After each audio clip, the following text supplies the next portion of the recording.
Bonjour à toutes et à tous. Dans ce cours, je vous propose de découvrir les branches avec Git. Il s'agit d'une approche conceptuelle, c'est-à-dire que je vais m'attacher à expliquer la notion de branche, l'intérêt d'utiliser des branches et puis le mécanisme logique de mise en œuvre des branches. Donc il n'y aura pas de commande dans ce cours. Il s'agira d'un autre cours qui s'intitulera aussi les branches, mais avec une approche concrète. Je vais commencer par présenter les objectifs de ce cours. Donc si vous êtes ici, c'est que vous êtes déjà familier avec le processus de validation de Git. Sinon, je vous renvoie à la vidéo qui s'appelle le processus de validation avec Git sur ma chaîne. Alors par contre, ce cours devrait vous aider à comprendre le concept de branche. Notamment si vous faites partie de ceux qui utilisent Git, mais seulement avec la branche master, alors vous êtes au bon endroit. En fait, comprendre la notion de branche ne suffit pas, il faut également comprendre pourquoi il faut absolument travailler en utilisant plusieurs branches. Moi-même, pendant un certain temps, je ne travaillais qu'avec une seule branche, j'étais dans le cas de ceux qui n'utilisaient qu'une branche master.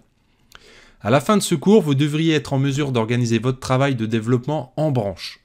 Alors je vous rappelle qu'au début, on initialise un dépôt dans le dossier du projet, notamment avec la commande git init.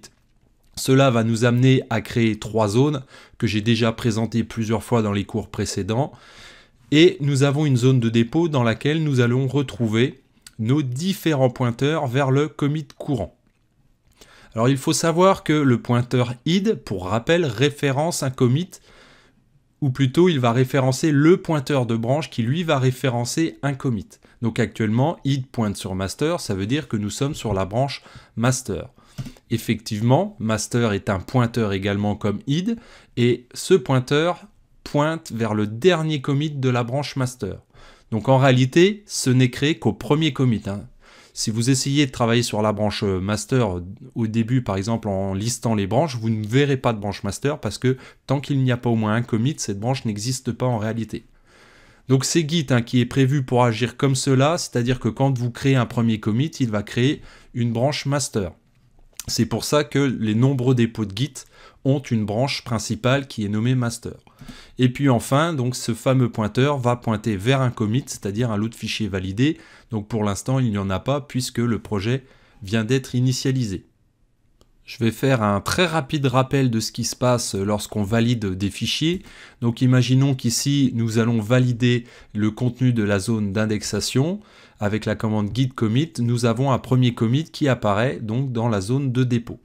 Ensuite, nous avons modifié notre index et nous revalidons le contenu de la zone d'indexation, ce qui va nous générer un second commit avec, bien sûr, le pointeur qui pointait vers le précédent commit qui va se déplacer et puis le pointeur de branche va être à son tour pointé par le pointeur id qui va se déplacer justement sur ce dernier. Donc finalement, id est associé au dernier commit puisqu'il va pointer sur le pointeur de branche qui pointe lui-même le dernier commit.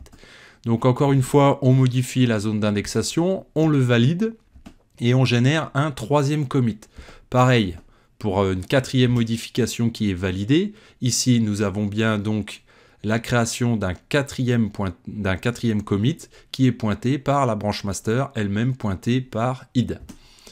Donc si on représente ça de façon conceptuelle, je vais utiliser ce formalisme-là. Donc l'axe horizontal ici représente une branche. D'ailleurs, vous verrez une étiquette au début de la branche. Alors je ne vais pas faire comme là où j'ai déplacé le pointeur de branche sur chaque commit, on partira du principe que l'étiquette master ici indique que toute la branche concerne master. Ensuite, les cercles vont représenter les commits qui ont été réalisés sur cette branche. Par exemple, ici, si je représente ce que j'ai ici commité et qui figure dans le dépôt, ça va donner cette représentation-là. Donc on aura des ronds, et puis je nommerai mes commits C0, C1, C2 pour qu'on s'y retrouve un peu mieux. Donc ensuite, il faut voir une branche comme une succession de commits qui seraient rangés dans un dossier, ou encore comme un axe temporel auquel on aurait donné un nom spécifique. Donc ça présente un avantage, c'est qu'on va pouvoir ranger les commits par, je ne vais pas dire par catégorie, mais selon un contexte de travail particulier. Pour l'instant, ce dossier aurait le nom de master puisque nous n'avons qu'une seule branche. Nous allons justement nous intéresser à un scénario avec une seule branche. Alors la branche qui va être créée automatiquement par Git lors du premier commit, c'est la branche master. Tout simplement parce que Git est configuré comme ça, mais vous pouvez le configurer autrement. Alors cette branche est importante parce qu'elle correspond au contenu en production. C'est-à-dire que, pour faire très simple, le code qui est sur cette branche, c'est le code qui est déplacé sur le serveur en production. Dans ce scénario à une seule branche, le développeur va valider ses modifications au fur et à mesure de sa progression. Par exemple, ici, vous voyez, j'ai représenté le développeur qui a validé son travail 4 fois. Par contre, comme il s'agit de la branche qui correspond au contenu en production, dès lors qu'il y a un commit, cela signifie que les fichiers qui ont été modifiés, ajoutés, supprimés, doivent être publiés en production. Par exemple, pour un site web, si vous avez validé, je ne sais pas, l'ajout d'un pied de page, il faudra le faire en production. En fait, dans cette situation, c'est très simple. Le contenu de code qui est sur le serveur en production, c'est exactement le même que le contenu de code qui est sur la machine du développeur. Et c'est bien là le problème d'ailleurs, ce qui nous permet d'aborder les limites de l'utilisation d'une branche unique. Imaginons le scénario suivant. Nous avons un développeur qui a déjà validé 4 fois son travail. C'est-à-dire que le serveur en production contient le code qui correspond au dernier commit. Mais le développeur, lui, depuis le dernier commit, il a travaillé sur une nouvelle fonctionnalité.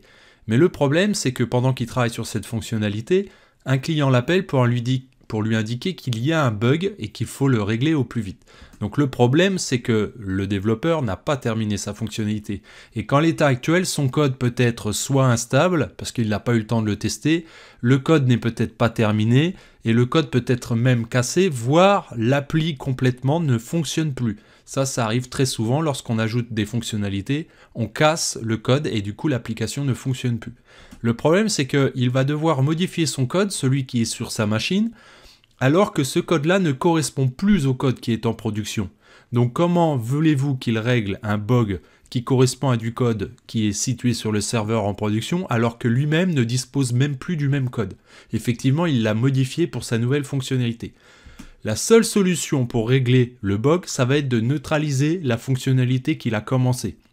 Alors généralement, les débutants, ils vont commenter le code, donc ils vont créer des commentaires à peu près partout où ils ont écrit du code pour neutraliser la fonctionnalité, ou il y en a d'autres qui vont faire du CTRL-Z jusqu'à tout annuler. Mais ça veut dire qu'ils ont perdu leur travail. En principe, le développeur, lorsqu'il a terminé de neutraliser sa fonctionnalité, il va valider justement cette neutralisation. Donc ici, c'est ce qui correspond à notre commit C4.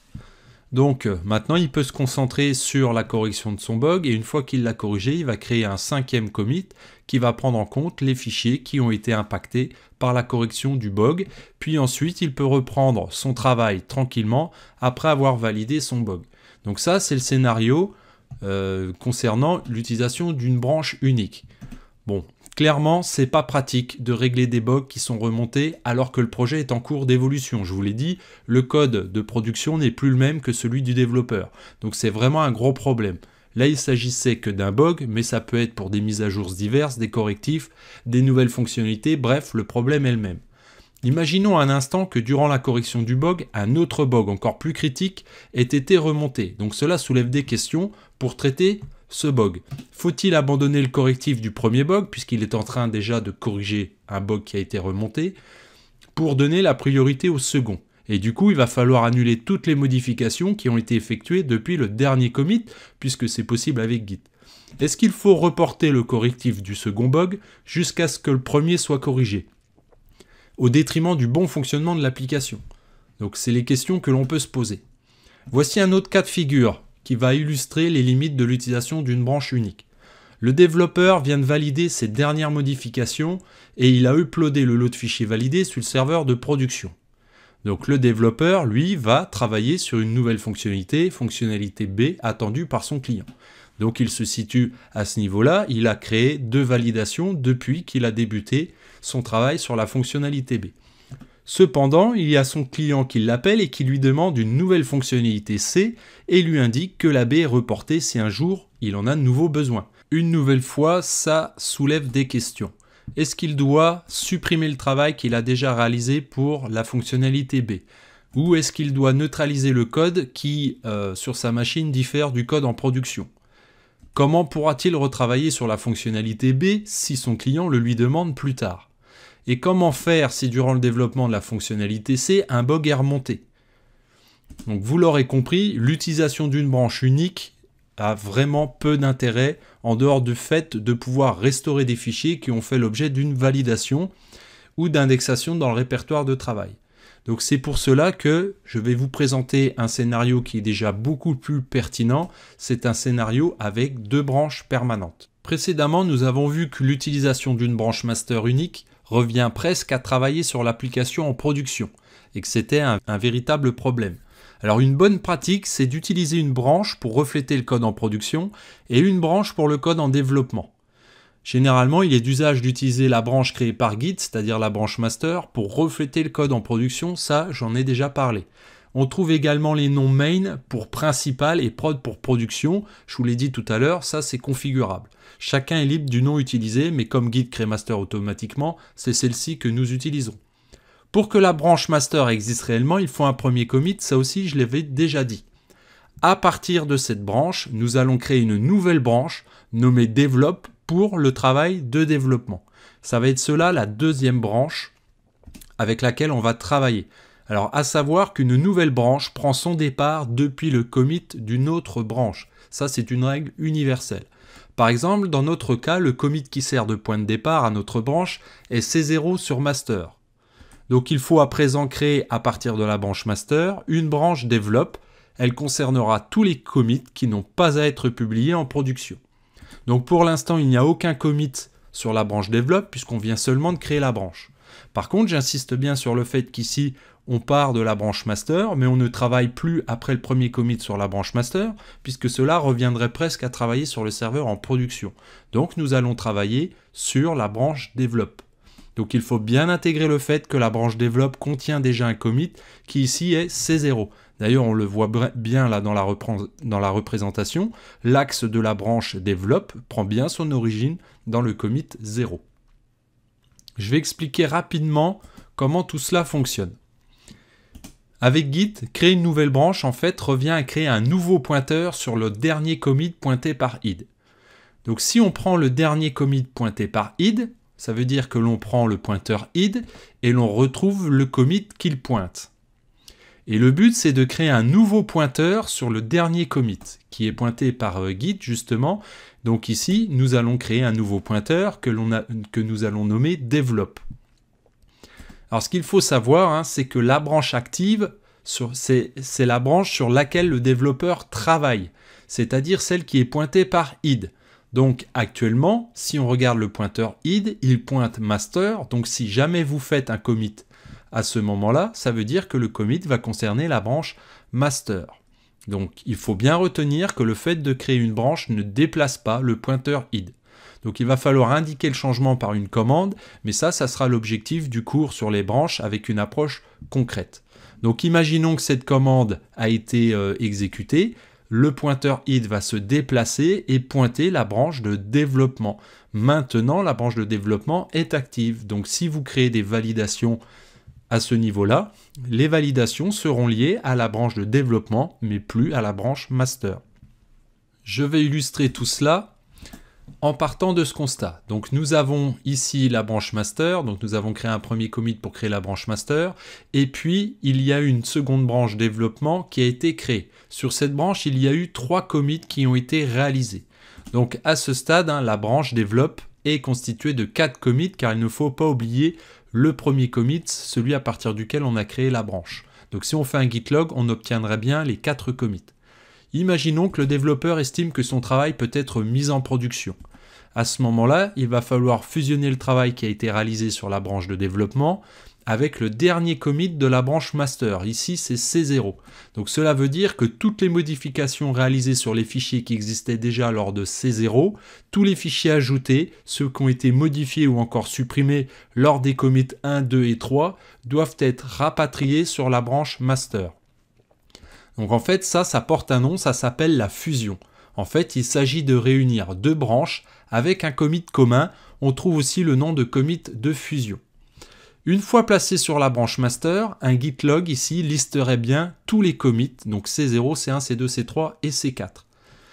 Une fois que le commit de fusion a été réalisé, le développeur va mettre en production l'état de l'application et puis la branche master va donc refléter le code qui figure sur le serveur de production. Donc si on étend ce raisonnement-là, le développeur va continuer de faire évoluer son application depuis la branche de développement, c'est-à-dire qu'ici, il a fusionné avec la branche de production, ensuite il est revenu sur la branche de développement, il a continué de travailler, à un moment donné, il s'est dit, tiens, je vais refusionner avec la branche de production, et ainsi de suite. Donc on voit bien maintenant, sur la branche master, il n'y a que les validations qui concernent vraiment la mise en production. Nous allons ajouter à scénario qui contient 2 branches, la correction de bug. Donc nous allons partir du principe que le développeur utilise une branche master et une branche de développement comme je viens de l'expliquer. Donc la situation est la suivante. Nous voyons ici que le développeur est actuellement sur la branche de développement et puis il est en train de travailler une fonctionnalité et que en production, il a déjà réalisé un commit de fusion. Son client l'appelle, il lui rapporte un bug qu'il faut corriger absolument. Alors le bug, cette fois-ci, doit être traité sur la branche master, car c'est celle qui correspond au code en production. Donc il faut agir sur le code source, à partir duquel le bug a été constaté. Alors la chose à faire ici, puisque le développeur se situe sur la branche de développement, il va falloir qu'il change de branche. Donc ça, il y a une commande pour le faire, nous le verrons sur le cours, sur les branches avec une approche concrète. Donc, avant de pouvoir changer de branche, il faut savoir que le répertoire de travail doit être propre. C'est-à-dire que là, le développeur qui a fait des modifications, il ne peut pas changer de branche sans avoir fait une validation ou sans avoir fait ce qu'on appelle le remisage. Donc ça fera l'objet d'un autre cours. Bon, nous allons partir du principe ici que le répertoire est propre, c'est-à-dire que toutes les modifications ont été validées. Donc, nous arrivons à cette situation-là où justement le développeur s'est replacé sur la branche de production et puis à partir du commit, du dernier commit de cette branche, il va créer une nouvelle branche qu'il va appeler hotfix. Donc, le mieux, c'est de numéroter les bugs qui sont rapportés et puis généralement, on donne comme nom le numéro du bug précédé de hotfix. Ça, c'est une pratique courante. Donc cette branche aura une durée de vie courte puisqu'elle n'existera que le temps de corriger le bug. Admettons maintenant qu'il corrige ce bug, il valide son travail, donc sur la branche hotfix, et fusionne avec la branche master, donc afin de le publier en production. Donc nous voyons bien ici que le développeur n'est pas intervenu sur sa branche de développement, qui est restée intacte, et par contre il n'est intervenu que sur la branche de production, mais tout en utilisant une branche, ce qui faisait que, en utilisant une branche hotfix, il ne travaillait pas sur la branche de production. Donc comme ça, il a le temps de vérifier le résultat de son travail avant de le mettre en production. Ça, c'est très important parce que corriger des bugs directement sur la branche master, si jamais on fait une erreur, eh bien le site peut ne pas répondre ou l'application peut ne plus fonctionner. Faisons un peu le point sur ce qu'a entraîné justement ce scénario qui permet d'utiliser plusieurs branches. Donc nous avons pu constater que l'utilisation d'une branche qui était dédiée à la correction d'un bug est pratique. Le développeur n'a pas eu besoin d'abandonner son travail de développement et il n'a pas eu besoin d'intervenir directement sur la branche de production. Donc ça, c'est vraiment très important. Donc le bug a été corrigé et publié en production, mais la branche de développement, elle, n'en a pas bénéficié. Généralement, le développeur peut décider d'ajouter maintenant ou plus tard les modifications à la branche de développement. Donc on va partir du principe ici qu'il va fusionner dès maintenant la correction du bug à la version de l'application qui est en développement. C'est-à-dire qu'ici, la branche de hotfix a été fusionnée avec la branche master, mais elle va être également fusionnée avec la branche de développement, ce qui fait qu'une fois le commit 8 réalisé, dans la branche de développement, nous avons intégré la correction du bug hotfix 1. Donc vous voyez tout de suite l'avantage que cela présente d'utiliser une branche spécifique pour la correction de bugs. Je vais continuer d'illustrer la correction de bugs, mais cette fois-ci avec plusieurs bugs. Imaginons qu'un développeur travaille tranquillement sur sa branche de développement. Un bug va lui être remonté et il va créer une première branche hotfix, comme nous venons de le voir, et il va commencer à travailler à sa correction. Donc il a déjà ici réalisé un premier commit sur la branche qui permet de corriger le premier bug. un second bug est remonté et sa correction est prioritaire sur le premier. Donc ce qu'il va faire, c'est qu'il va partir de la branche master qui correspond au code en production et créer une nouvelle branche spécifique à la correction du bug numéro 2. Donc il travaille sur cette branche-là et réalise un premier commit. Donc là on voit bien l'avantage, c'est qu'il a bien séparé la correction des deux bugs et cela ne pollue ni la branche de développement et ni la branche master. Après qu'il ait réalisé 2 commits sur hotfix sur le bug numéro 2, il crée un premier commit de fusion, c'est-à-dire qu'il va incorporer la correction du bug numéro 2 à la branche de production et ainsi le site en production va bénéficier de la mise à jour et du correctif. Ensuite, il revient sur hotfix 1, donc il revient sur cette branche-là, il travaille et valide ses modifications. Une fois qu'il estime avoir corrigé son bug, il va pouvoir créer un autre commit de fusion sur la branche de production et à ce niveau-là, la branche master bénéficie bien de la correction des deux bugs. Une fois qu'il a fusionné son bug, la correction du bug plutôt avec la branche master, il peut décider maintenant ou plus tard de fusionner la correction du premier bug avec la branche de développement et il pourra supprimer la branche hotfix puisqu'elle ne doit plus être utilisée, elle n'a plus lieu d'exister encore puisque de toute façon, à partir de là, le développeur ne reviendra plus dessus. Si le même bug devait être constaté, il faudrait créer une nouvelle branche, forcément. Ensuite, il fait la même chose sur le deuxième bug, c'est-à-dire que la correction du deuxième bug avait donné un commit en C8 qui avait été fusionné avec la branche master. Eh bien, ce commit va également être fusionné avec la branche de développement et on voit maintenant que grâce à C12 et C13, la branche de développement bénéficie bien de la correction des deux bugs. Alors, comme il s'agit aussi, comme je l'ai dit tout à l'heure, d'une branche à durée de vie courte, il est possible de supprimer la branche hotfix 2 et si le bug revient et est constaté de nouveau, il faudra recréer une nouvelle branche spécifique pour corriger ce bug. Les deux bugs sont maintenant corrigés et fusionnés avec la branche master et de développement. Le développeur peut tranquillement retourner sur la branche master et puis continuer à travailler.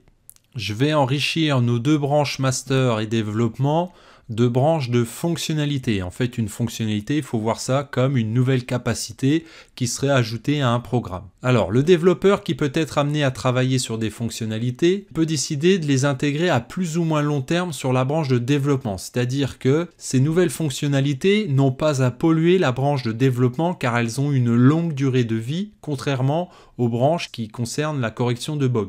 Donc en fait, quand le développeur va travailler sur des fonctionnalités, il va faire de nombreux commits successifs qui ne concernent que la fonctionnalité qu'il cherche à développer.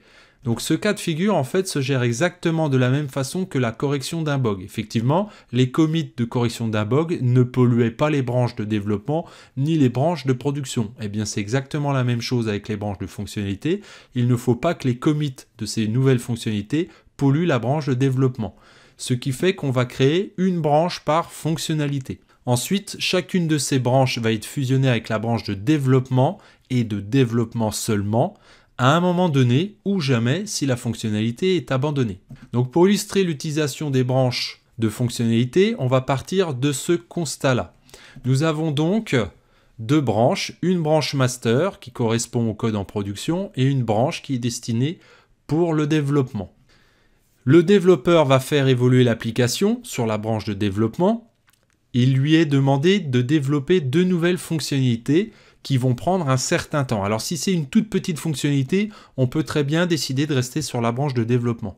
Mais si on sait que la fonctionnalité va prendre un certain temps et qu'elle va nécessiter de nombreuses validations, il est tout de même préférable de créer une nouvelle branche.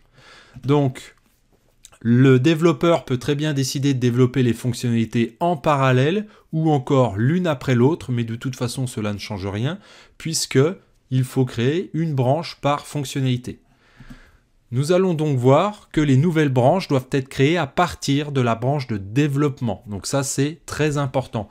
Donc nous voyons ici sur l'image animée la création de la première branche qui s'appelle feature en anglais avec effectivement un code pour la fonctionnalité et la branche numéro 2 qui va permettre de créer la fonctionnalité numéro 2 qui elle aussi part du commit numéro 4. Je vais maintenant vous présenter la logique d'utilisation de toutes ces branches. Donc c'est une logique ici qui est arbitraire, hein, c'est-à-dire que chaque développeur fera comme bon lui semble. De plus, si jamais il y a plusieurs développeurs qui travaillent sur un même projet, il est tout à fait concevable de laisser un des deux travailler sur la branche de développement et l'autre sur une fonctionnalité. Bien entendu, il est tout à fait possible d'intégrer la correction de bug en créant des branches hotfix, mais je ne l'ai pas fait pour ne pas alourdir le schéma. Nous allons donc partir du principe que le développeur est actuellement au 4e commit sur la branche de développement et qu'il va débuter donc la première fonctionnalité. À ce moment-là, il crée une branche feature 1 et il fait une première validation sur cette branche. Il décide de travailler en parallèle sur une autre fonctionnalité. Il va donc créer cette fameuse deuxième branche et il va créer une première validation sur celle-ci. Suite à cela, il a besoin de travailler sur la branche de développement, donc il revient sur la branche de développement et valide son travail. Donc on voit bien ici que les branches, le travail sur chaque branche, ne pollue pas le travail sur une autre branche. Donc c'est vraiment ça le principe de l'utilisation des branches. Le développeur continue son travail sur la branche de développement, il réalise un 8e commit. Alors là, comme j'ai plus de place, je vais réduire un petit peu le schéma. On voit que le développeur ici est revenu sur la branche feature 1 et il vient de rajouter une nouvelle validation. À ce niveau-là, il estime que la fonctionnalité numéro 1 peut être fusionnée avec la branche de développement. Il crée donc un commit de fusion entre la branche feature 1 et puis la branche de développement. Il se place ensuite sur la branche de la fonctionnalité numéro 2, il travaille dessus et réalise une validation. Il estime que sa fonctionnalité est terminée, il peut la fusionner avec la branche de développement puisque je vous rappelle que ces branches de fonctionnalité doivent être fusionnées avec les branches de développement. Il est possible aussi de supprimer, puisque une fois qu'on a fusionné la branche de fonctionnalité, il est possible de supprimer la branche. Ensuite, la fonctionnalité numéro 2 étant fusionnée également, on pourra la supprimer. Et une fois que l'on retourne sur la branche de développement, le développeur ici peut décider d'intégrer l'état du développement à la production, puisque les fonctionnalités sont fonctionnelles. Donc ici, on aura un commit de fusion, donc le C13, sur la branche master, et cela va permettre une mise à jour sur le site en production. C'est-à-dire qu'à ce niveau-là, le site en production aura bénéficié des deux caractéristiques, des deux nouvelles fonctionnalités, puisqu'on a intégré C10 à C12 à développement et qu'on intègre C12 à la branche de production. Et ensuite, le développeur, tranquillement, peut retourner sur la branche de développement pour travailler. Il me reste encore un scénario à vous présenter, c'est le scénario qui va intégrer une branche pour les releases. Donc une branche de release, c'est utile lorsqu'il faut apporter quelques modifications entre la version d'une application qui est prête à publier et la version qui est réellement publiée. C'est-à-dire que vous êtes en développement, vous avez estimé que tout était prêt pour une mise en production, mais vous avez quand même des modifications à faire qui sont propres à la mise en production justement. Donc cela, généralement, va consister à faire un bump de version.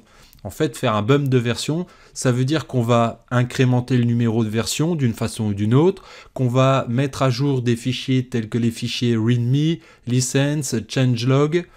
On va aussi éventuellement utiliser des fichiers de configuration qui sont spécifiques à la mise en production, puisque généralement, les fichiers de configuration utilisés en développement sont différents de ceux qui sont utilisés en production. Et aussi, il est important de pouvoir tester l'application avant la mise en production finale.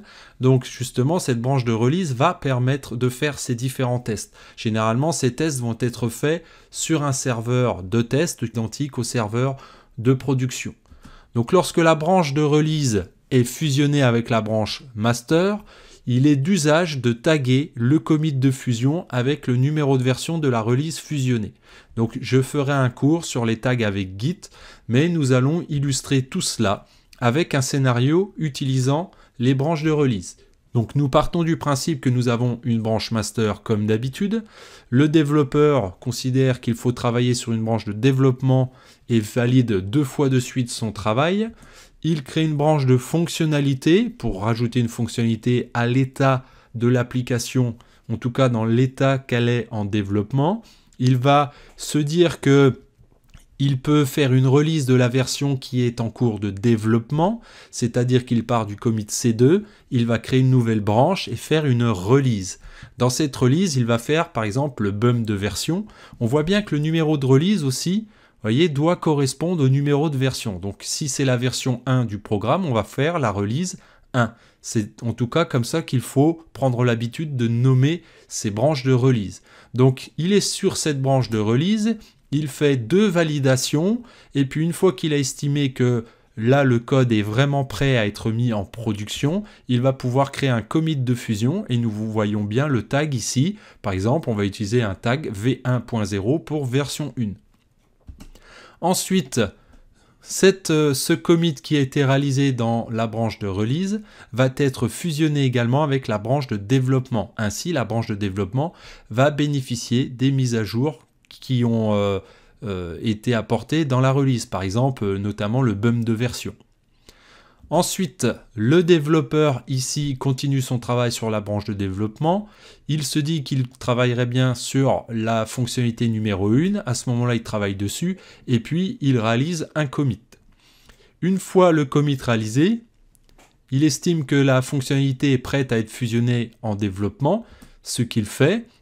Et puis, grâce à cette nouvelle fonctionnalité qui a été fusionnée, il se dit qu'il créerait bien une version 2 de son programme. À ce moment-là, il va donc rajouter une nouvelle branche de release qui aura la version numéro 2. Donc une fois la release gérée, il fait une validation, par exemple il crée un bump de version, et puis là il peut enfin fusionner avec la branche de production.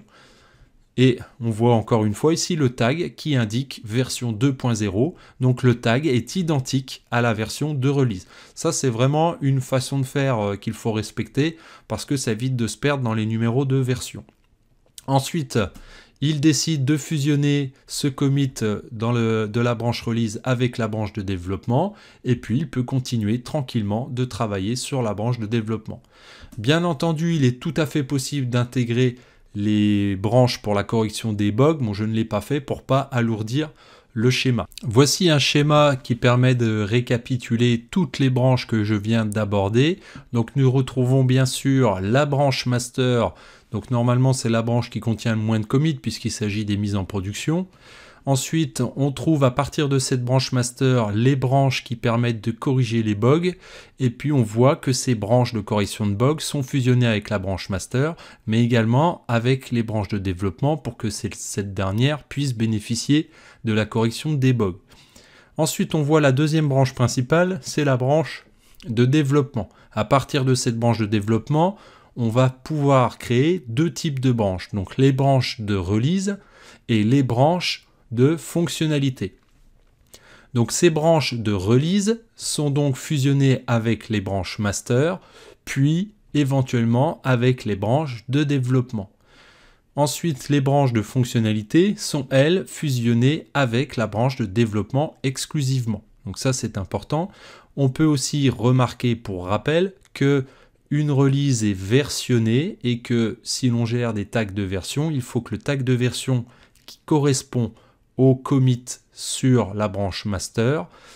Donc il faut que ce numéro de version soit le même que celui de la release. Ça va permettre d'associer un commit de production par rapport à ce qui a été fait lors de la release. À ce stade du cours, vous devez bien visualiser, notamment grâce au schéma, que nous avons séparé les commits par rapport à leur contexte de travail, c'est-à-dire que l'on a regroupé les commits de mise en production sur la branche master, les commits qui concernent les développements divers sur la branche de développement, ceux des fonctionnalités sur des branches distinctes.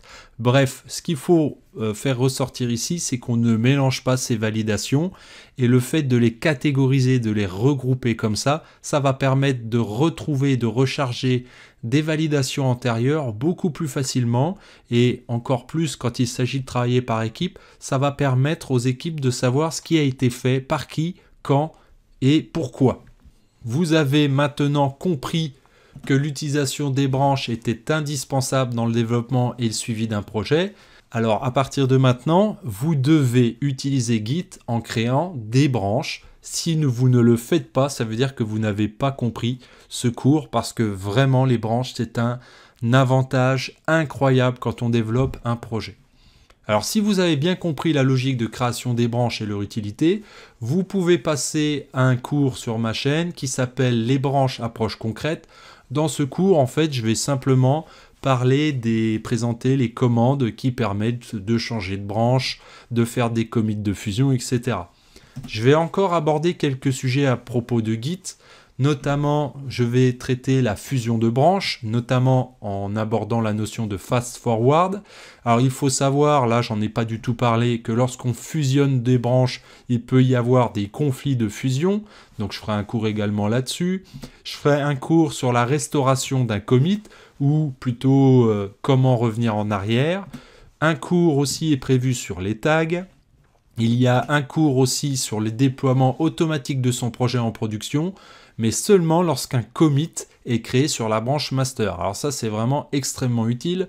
J'ai prévu aussi un cours sur le remisage, c'est-à-dire la façon de mettre de côté des modifications sans les valider justement, pour pouvoir notamment changer de branche. Bref, il reste encore de nombreux cours, et en attendant tous ces cours, je vous dis à bientôt.